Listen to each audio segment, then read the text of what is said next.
सामने खड़ा हुआ है। स्त्री प्रेग्नेंट थी, बच्चे को जन्म देने वाली थी, तो वो इसलिए आया ताकि जैसे वो बालक को जने तो वो क्या कर जाए, उसको खा जाए।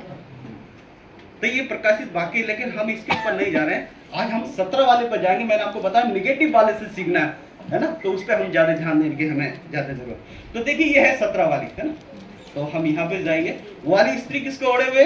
ये सूरज को ओढ़े। सूरज का मतलब, सूरज का काम क्या? रोशनी देना।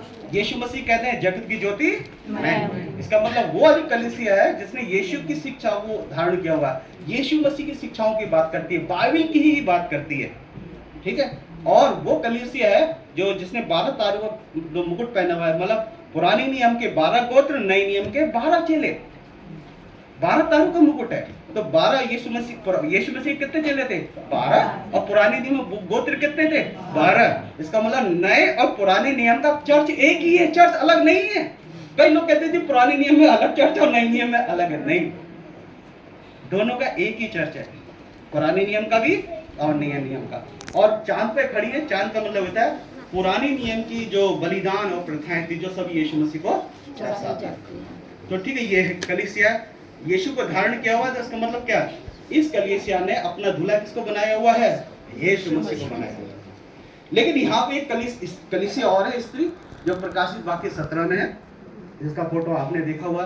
तो मैं चाहता हूँ प्लीज अपने बाइबल खोल लीजिए और पढ़िए। अगर ये कलीसिया चर्च है तो इसका भी दूल्हा यीशु मसीह होना चाहिए था, लेकिन ये अपना दूल्हा किसी और को बना के बैठी हुई है। और जब एक स्त्री जिसकी शादी हो गई है और जब वो अपने आदमी को छोड़ के किसी और आदमी के साथ चली जाती है, तो इसको कहते हैं एडल्ट्री या व्यभिचार कहते हैं, फिजिकल है। लेकिन जब चर्च से जुड़ी बात है, आत्मिकता से जुड़ी बात है, तो इसमें यह है कि जब कोई चर्च या कोई विश्वासी या कोई मसीह जो यीशु पे विश्वास करता है और यीशु को छोड़कर किसी और देवी देवता की पूजा करने लगता है, इसको क्या बोला था? आत्मिक व्यभिचार, स्पिरिचुअल एडल्ट्री।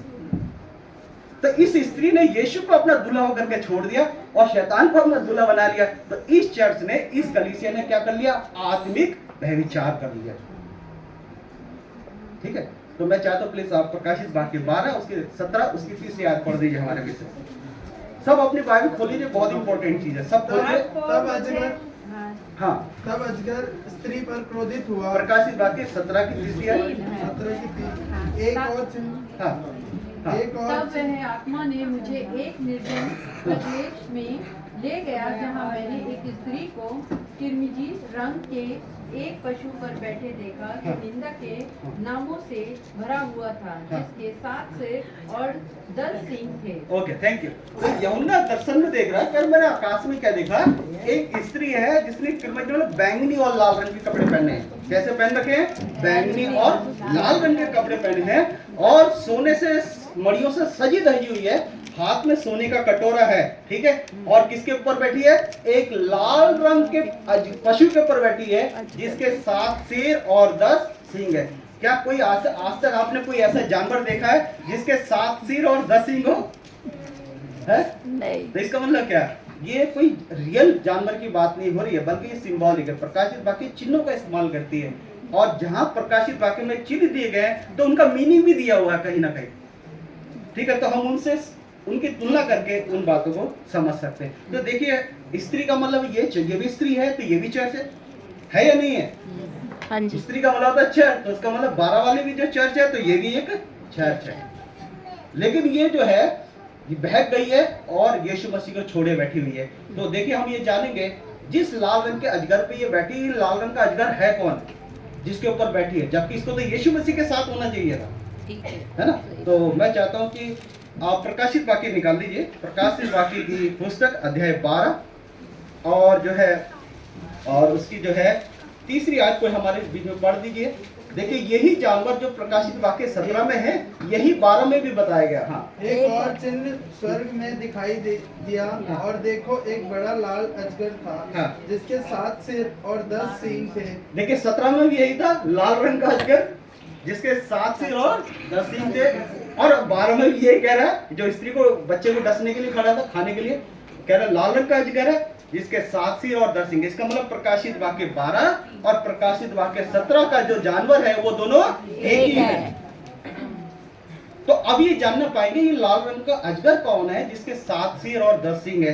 तो प्रकाशित वाक्य अध्याय 12 और देखिए मैं चाहता हूं कि आप जो है उसकी 7वीं आयत कोई पढ़ दीजिए हमारे लिए। फिर स्वर्ग में लड़ाई हुई। हाँ मिकाएल और उसके स्वर्गदूत अजगर से लड़ने को निकले। हाँ। और अजगर और उसके दूत उससे लड़े। हाँ। परंतु प्रबल ना हुए और स्वर्ग में उसके लिए फिर एक जगह ना रही। हाँ, तब 9वीं आयत पढ़िए, बहुत इंपॉर्टेंट। देखिए ये लाल रंग का अजगर कौन है आपको अभी पता चलेगा। हाँ। तब वह बड़ा अजगर समझ, तब वो बड़ा अजगर। अजगर कौन अजगर? लाल रंग का अजगर जिसके 7 सिर और 10 सींग है। हाँ वो अजगर। हाँ अर्थात वही पुराना सांप जो इजराइल और शैतान कहलाता है। हाँ इब्लीस। हाँ हाँ और सारे संसार का भरमाने वाला है।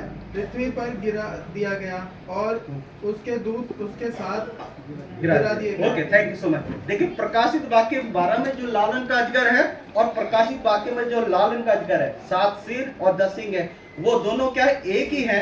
और प्रकाशित वाक्य 9 बता रहा है कि वो लाल रंग का अजगर कौन है? वो शैतान है। शैतान है, डेविल है, धोखेबाज है। ये वो है जिसने 1/3 स्वर्गदूतों को धोखा देकर अपने फेवर में कर लिया। आदम हवा को ठगा उन्होंने धोखा दे करके। ये वो अजगर है। तो इसका मतलब क्या है कि प्रकाशित वाक्य 12 में जो अजगर है, जैसे स्त्री बच्चे को जन्म देने वाली है, शैतान उस बालक को जो यीशु मसीह जन्म लेने वाले थे उनको तुरंत मारना चाहता था। और आपने पता है जब मजूसी लोग आए और जब दंडवत करने आए, उनको पता है यीशु मसीह पैदा हुए, तो राजा हेरोद क्या हुआ?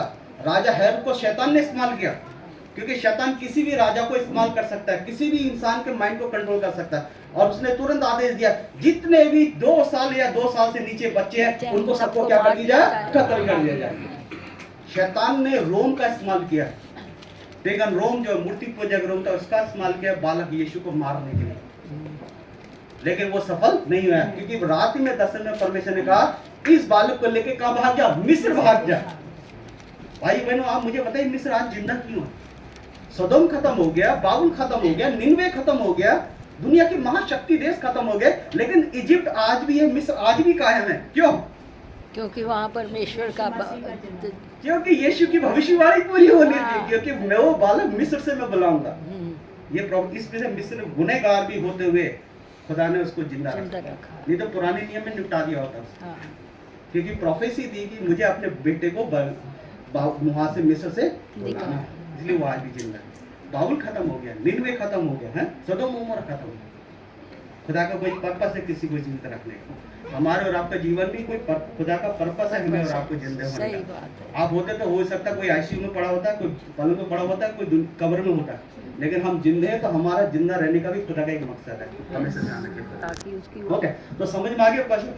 अब यहाँ पे शैतान जो है इस स्त्री के पीछे पड़ा हुआ है और दूसरी वाली को अपने ऊपर बैठाए घूम रहा है। समझ आ रहा है? ये वाली स्त्री के पीछे पड़ा हुआ है, उसको सता रहा है, उसके बच्चे को मारना चाहता है, और दूसरी वाली जो सत्रिया वाली स्त्री है उसको अपने ऊपर उठा के घूम रहा है। इसका मतलब क्या हो गया? इस स्त्री ने अपना दूल्हा किसको बना लिया? शैतान को।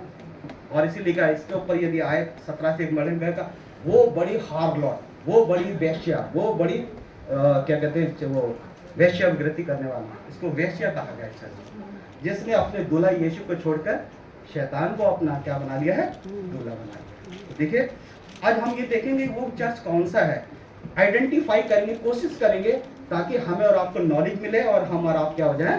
सावधान हो। जैसे बताया बहुत सारी चर्चेस है, रोमन कैथोलिक भी है, प्रोटेस्टेंट भी है, ऑर्थोडॉक्स भी है। तो हम देखेंगे बाइबल जो उसकी जो आइडेंटिटी बता रही है वो चर्च कौन सा है, और फिर उसको एक बात देखेंगे कि हमारे जो सीनाई, मेथोडिस्ट, पेंटेकोस्टल, बैप्टिस्ट, इनके फाउंडरों ने इस चर्च के बारे में क्या बोला है, और आज के पादरी उनके बारे में क्या बोल रहे हैं और क्या नहीं कहना चाहते, ये भी हम देखने की कोशिश करेंगे। ठीक है, तो देखिए प्रकाशित वाक्य 17 में जाएंगे, फिर हमने तीसरा पद पढ़ा था, अब चौथी में जाएंगे। हाँ, चौथी आयत, सब अपने अपने बाइबल खोल लीजिए। हाँ, ये स्त्री बैंगनी और लाल रंग के कपड़े पहने, बस थोड़ा सा रुकिए, ये स्त्री कैसे कपड़े पहने हैं?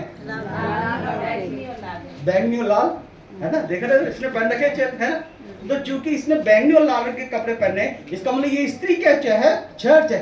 इसका मतलब हुआ इस चर्च के जो धार्मिक अगुवे होंगे वो बैंगनी और लाल रंग के कपड़े पहनेंगे। सर ध्यान रखिएगा, समझ में आया? इसका मतलब इस चर्च के जो बिशप्स होंगे, पास्टर होंगे या जो भी लीडर अगुवे होंगे, उनकी ड्रेस कैसी होनी चाहिए? बैंगनी और लाल रंग की। ऑफिशियल ड्रेस बैंगनी और लाल रंग की होनी चाहिए। हमने देखा कि प्रोटेस्टेंट में तो व्हाइट भी पहन लेते हैं, कोई भी कपड़े पहन लेते हैं, हम और आप भी कोई भी कपड़े पहन लेते हैं। तो देखते हैं किस चर्च की जो ड्रेस बैंगनी और लाल रंग की है। आप जानना चाहेंगे हाँ या नहीं? हाँ, ओके, चलिए ठीक है, देखते हैं। हाँ प्लीज सब बैठ जाइए, इधर आइए, खाली जगह में बैठिए।